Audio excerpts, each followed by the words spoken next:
Hello, I'm Stephanie Mandeville, Communications Director for NEA Rhode Island, and I am here with Larry Purtill and Bob Walsh, as we are almost every week. Today is March 5th, it's Friday, and this is episode 5 of our second season of Ask Larry and Bob. Good morning, gentlemen. Good morning, Stephanie. Good morning, Larry.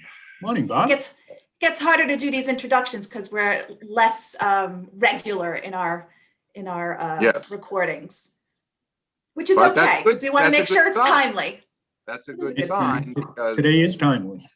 as our wonderful communications director, Stephanie Mandeville, reminds us, you communicate more in times of a crisis. So if we can communicate a little less, that means things are getting a little bit better. How's that for an opening?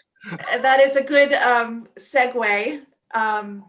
So we've had a busy week, some new leadership in the White House, and we've got some new leadership in the State House. As everyone knows at this point, President Biden issued a federal mandate, I would say, to ensure that educators get prioritized for vaccinations. And the same from the State House, where McKee this week said about educator priority, quote, "Rhode Island is one of the few states in the country without a plan to vaccinate teachers. That's wrong." And so what seemed like a blink of an eye, all of a sudden, there was CVS, which is part of the federal program. Slots opened up and teachers were, educators and education support professionals were eligible. But all three of us know that it was not a blink of an eye. And so I would call it strong advocacy from NEA on the federal level and from NEARI and our brothers and sisters at AFT on the state level, advocating for this to happen. And because of that, there are some educators who will have their first shot this weekend, as early as this weekend. So Bob, I'm going to go to you first with thoughts on this. Yes, this is, thank you. This has been my pet project, so to speak, since the beginning of the year. I was hopeful that we would have had this resolved at the state level earlier, so I am very grateful to Governor McKee for making it abundantly clear a week ago Thursday in the press conference before he was governor that it would be a priority of his. And it was just a wonderful coincidence that on the day Dan McKee was sworn in as governor, the President of the United States weighed in on our side of this issue.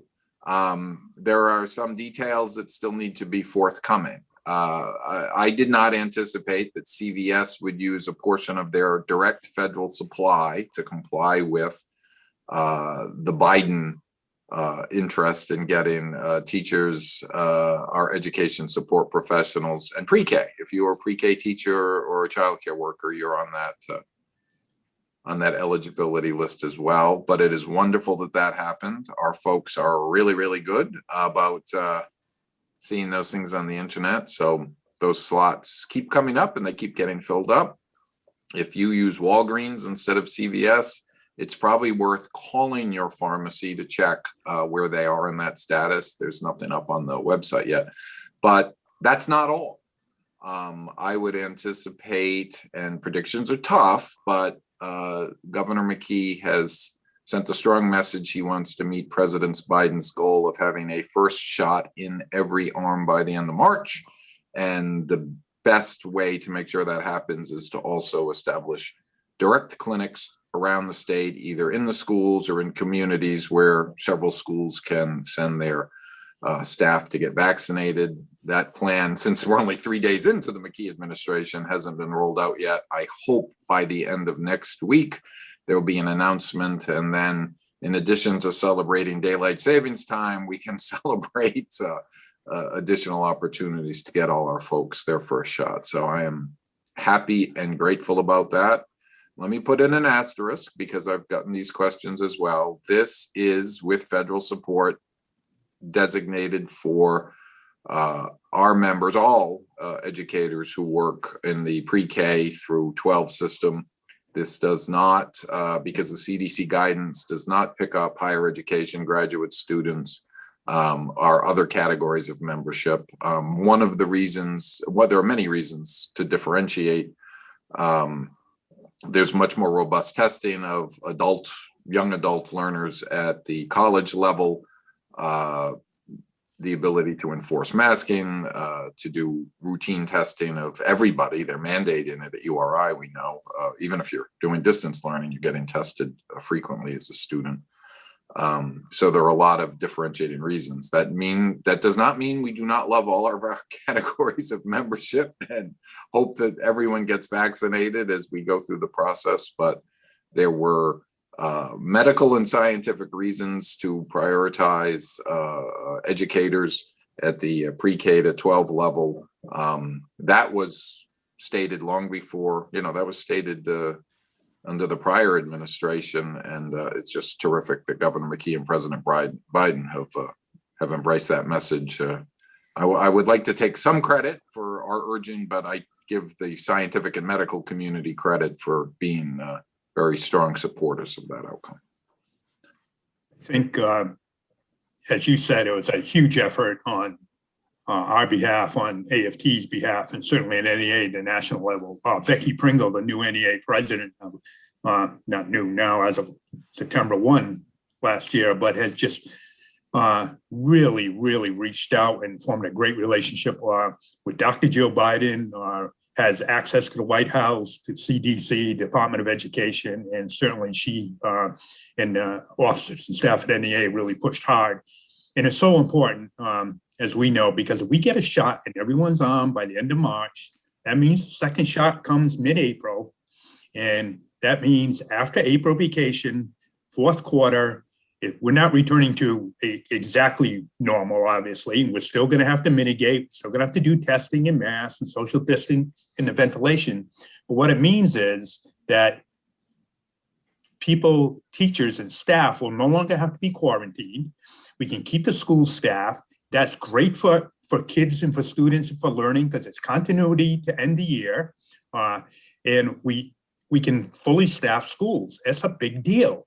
And also it gives parents some, they can relax a little bit and understand that they're going to school. The schools are fully staffed. They may not have to make that decision between in-person and distance learning, which may impact their job and their need to work. So as I said the other day, it's one shot in the arm, but that one shot has a huge domino effect and affects a lot of people going forward. And when we talk about, what we need to do to get everything back on track, having continuity and staff being able to go to school every day and knowing that's going to occur is a huge deal. Yeah, agreed. I was also encouraged from the Thursday press conference, Dr. Alexander Scott saying that this is happening in parallel lanes, for lack of a better way to put it, where right now educators are getting vaccinated, but there's enough vaccine where we're still vaccinating on that age group basis. And I'm encouraged by that because I know that was on the mind of many of how this is going to work. And so I personally was encouraged by that and it's uplifting, frankly. Yes, and it's very hopeful. The more people that I'm seeing getting their first shot, I'm genuinely thrilled for people getting their shots. Yeah, someday we'll go back in time and analyze what went wrong in the beginning and how it suddenly went very right in a very short period of time. But we don't need to do any recriminations about it because things are finally moving forward fairly rapidly in a very good way. And the data, continues to come in that the over 75 population, which was correctly prioritized at the top of the list, because as we've said on this, and we've taped this before, first priority is to make sure that people do not die. There's just no sugarcoating that. And those vaccines had to be the first priority ahead of anybody else, wherever you were in the age spectrum. And certainly we knew over 75 and over 65, there was a higher probability as well as underlying health conditions that had to be first. And then we get to the other differentiations. And that, as Stephanie pointed out, very important point, that track is still moving along. We will fairly rapidly, by the end of middle of April, say, we will be switching to persuasion of the reluctant versus planning for the everybody else. There'll be a queue where everybody who wants a vaccine will be able to get one. And then we will have to focus on the 20% overall of the population that is reluctant to get one, and the harder to find populations who might want one but don't feel the ability to easily access a shot. And we're very committed to working on that. We get a few criticisms along the way. I'm not going to dwell on those, but the salient point is this. There are 140,000 public school students in Rhode Island who pass through our doors and see about 16,000 public educators between teachers and education support professionals and administration. To the extent that those populations not only mix and mingle, that those students go home to their families and see their relatives, all of Rhode Island passes through our doors, either directly or 1 degree of separation, which is why this particular group that we are so proud to represent was prioritized. Let's shift gears and talk about the other big bit that happened this week, which is on standardized testing. U.S. Department of Ed informed states they would not be providing a blanket waiver for federally mandated testing for the 2020-2021 school year. While some flexibility is being offered, many feel this is the wrong focus. In fact, Becky Pringle, our NEA president, said, quote, "We absolutely believe that giving standardized tests in the middle of a pandemic, when we know that our students and educators need more resources to meet the academic, social, and emotional needs of our students, it is the last thing we should be doing." Larry, I'm going to go to you first on this one. Agreed, 150%.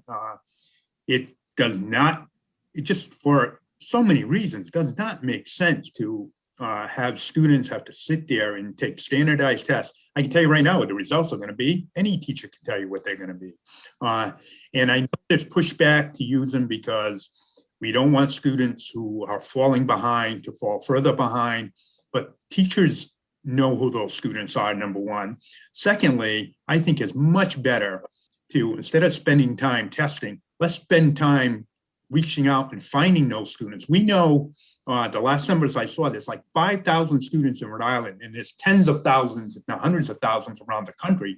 And this is a national issue that Bob and I talk with our colleagues about all the time, that have just disappeared. They're not showing up at all. So wouldn't we be better using the resources to go find those students and bring them back and catch them up? We also know that, and I've read it in Rhode Island, it's probably on any given day, there could be 20,000 students not checking in. So obviously, if they're not checking in, they're learning loss as well. So, you know, there's much better use of our resources to reach out to those students. And the other thing that we continue to see is the social emotional needs of students coming through this is great. And now we're going to add more pressure onto them. And some students who may have been doing distance learning throughout the year are now going to have to do in person and sit in person. It's what are we going to get out of those test results that are going to help us move forward? We're going to find out that a lot of students have fallen a bit behind. And no kidding, we're in the middle of a pandemic, we've all fallen behind. And I think we need to realize that. So let's spend our time and resources helping those students, find the students who aren't checking in, find the students who have completely disappeared, and use the money for that. It seems to me a lot better use for our resources than saying we have to test if we have to know where every kid is and every district is. We know where they are. And again, there is pushback because we don't want to lose kids. Let's use the resources to reach out and get those kids. Larry, where do we stand with RIDE? How does this? RIDE wants they want the data. And in our discussions, they don't want to use the data to say, you know, to punish schools or to punish, but that's exactly what's going to happen. We know that some districts are going to, you know, fare better than others, but all of them are going to be, I don't see how test results are going to be better this year based on what we've gone through for the last year. Use of data is a great thing, but sometimes when you already know what it's going to say, it's, you know, and to use an analogy, I want to do a 5-mile run next week, but I haven't run in 4 months. Well, I know what the result's going to be. So I don't need to time myself to do that. Maybe it's not a good analogy, but that's kind of what this is. I know what my results would be. Well, but it's true. It's true. So let's take Kids are going to be behind. Kids have dropped out. Kids are not checking in. Let's reach out to those kids, provide the social emotional needs. We can talk about, Bob and I have been involved with a group trying to push for, let's get spring, summer, and fall programs going right now so we know what they are. But let's combine. Let's hold that thought. I don't want to skip forward, but Bob, you weigh in. Yeah, it's a perfect analogy, Larry.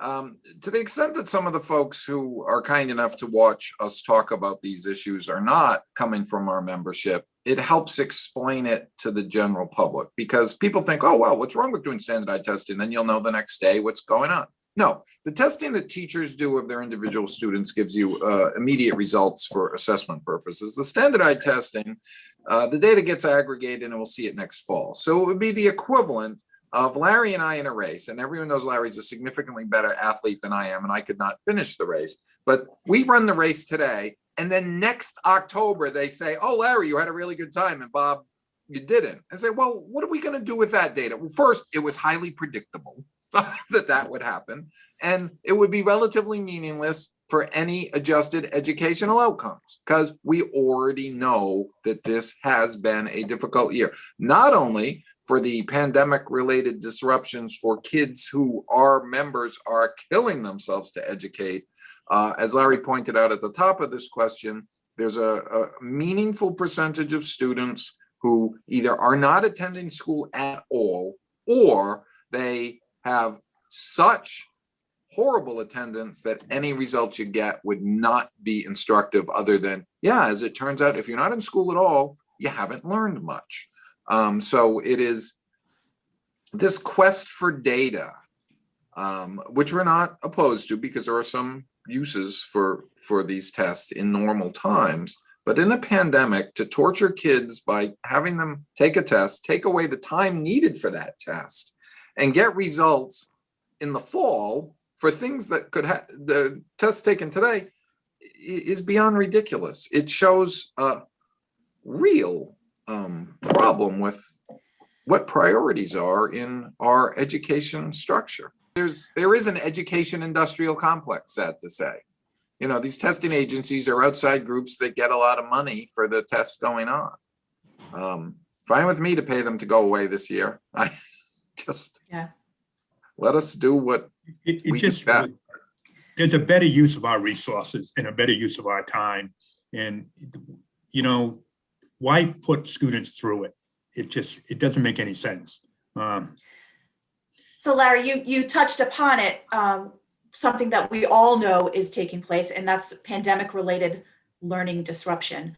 Can you talk a little bit about, it's on everybody's radar, right? So what is happening? What are we doing to address it in Rhode Island? Well, one, RIDE's working on it, but there's also a group through the Hassenfeld Institute at Bryan College that Bob and I are part of, the AFT is part of, the superintendent's a part of, the principals are part of, the school committees association's part of, and put down some guidelines about what we think should happen with that. And one is it should start right away addressing that in district, but it needs to be, and the fear that I have with RIDE, frankly, is that this will be one encompassing program and maybe we outsource it or whatever. The best programs are going to work locally, district by district. Now, if a district like, say, Narragansett and South Kingstown want to join together for some of this, that could make sense. But teachers at the local level, educators at the local level, administrators at the local level know what their students need best. But in addition to that, and one of the things we're talking about, obviously, is concentrating on math and literacy.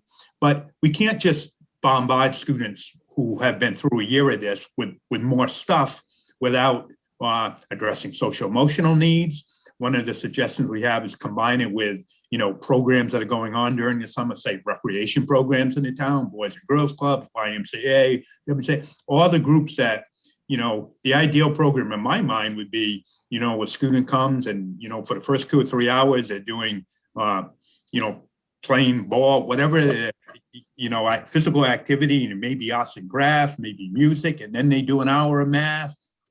So Bob talks about the ice cream broccoli approach, which I happen to like both, so that's good for me. But the idea that, you got to make it attractive too.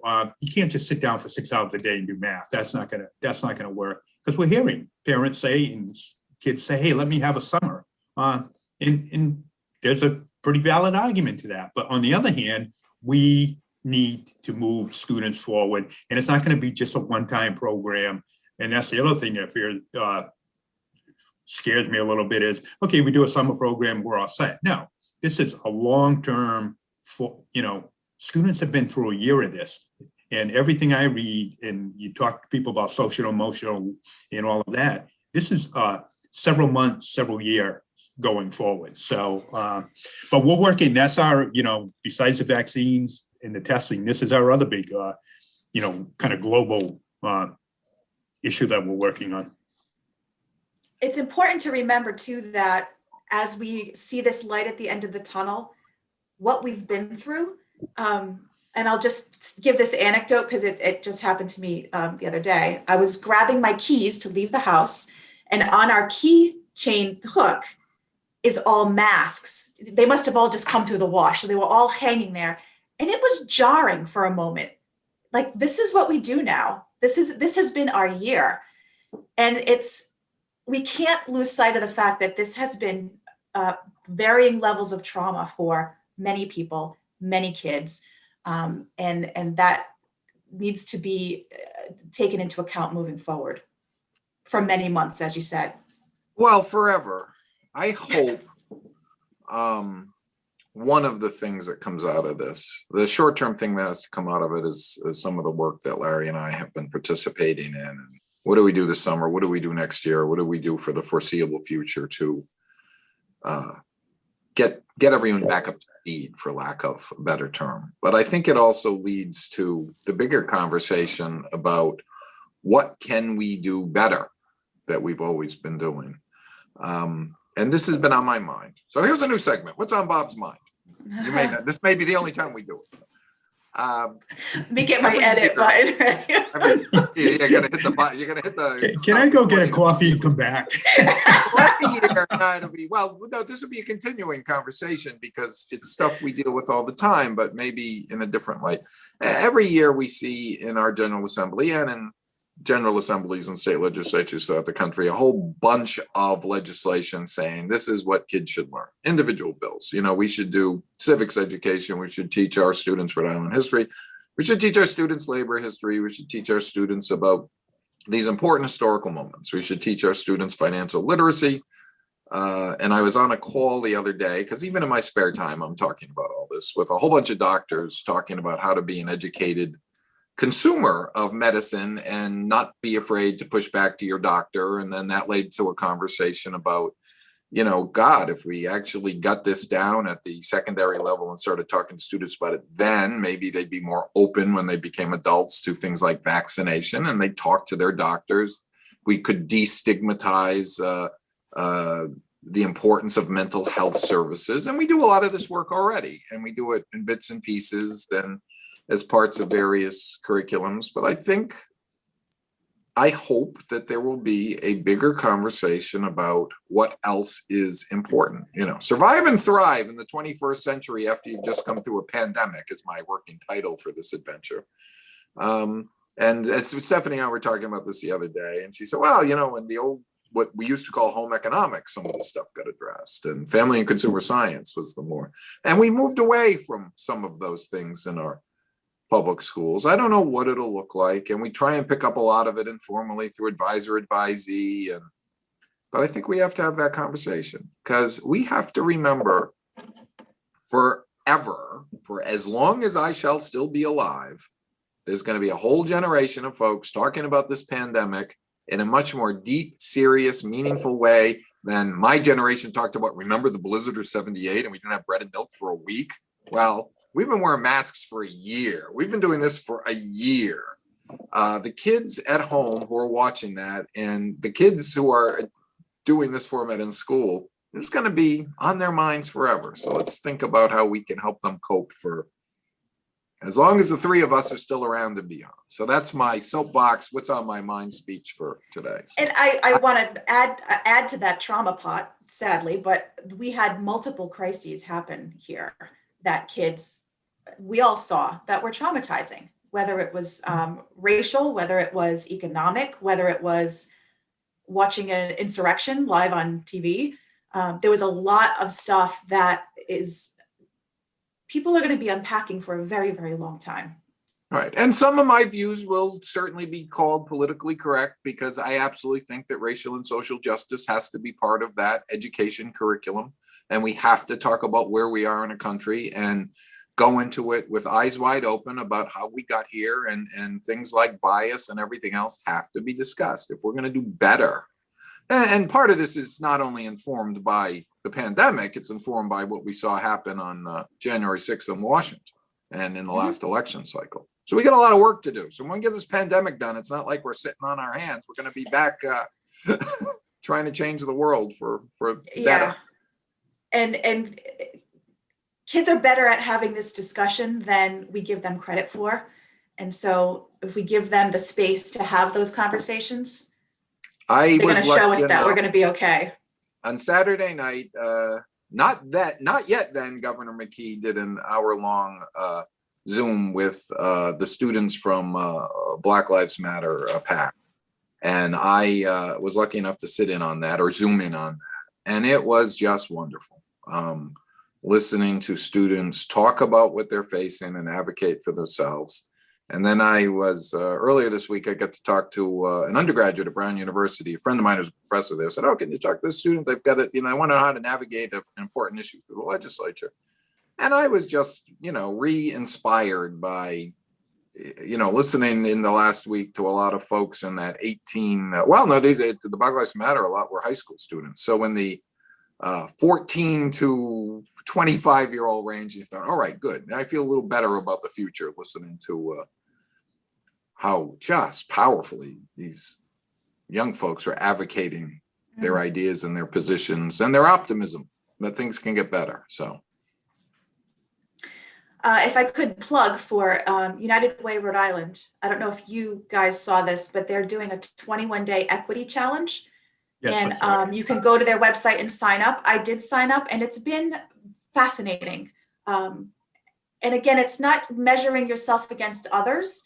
It is, taking that moment to have, 15, 20 minutes of your day, maybe learn something new. I would encourage folks to check that out. I've been really, it's fascinating to me. Good plug. Good plug for United Way. All right. And I'm sure I'll put the link to that in the. There will be a link to that. As difficult as this year has been, and for some people it's just been horrendous. It's been hard for everybody, but there's an opportunity here too. Just what you were saying, Bob was saying, and you were saying about young people. And I do have a lot of faith in them. They're bright, articulate, and they're going to speak up for themselves. But addressing climate change, racial inequity issues, things we need to address in education, looking at the government and what government should do for you. I think there's just so many opportunities here, and we can't let it go to waste. And we need to really push for the things that we believe in and support in. And I'm optimistic for the future. I think, and we need to let young people have their voice and have their say. In a lot of ways, for people of my generation, our time is, we had our opportunity. Now let's guide and let other people have their chance. So I think there's a real opportunity here, but we can't return back to education just the way it was before. And social emotional needs and the well-being of people. I kind of joke, 20 years from now, and if I'm still here or however old you are, life's going to go by pretty fast. And whether you scored 900 on a test or 875 really probably isn't going to impact your life. But your social emotional and how you treat other people and, how you provide for your family and things like that, that's going to make a big difference. And that's what we should be really focusing on. Even seeing the glimmers of good, seeing the glimmers of good in such a difficult year. I'm going to quote my 7-year-old who, when talking about how difficult this year has been, she said that there was some good stuff. And she said it was a dark, the cave that we were in was dark and without light, but there were some torches being lit along the way. She's my favorite philosopher.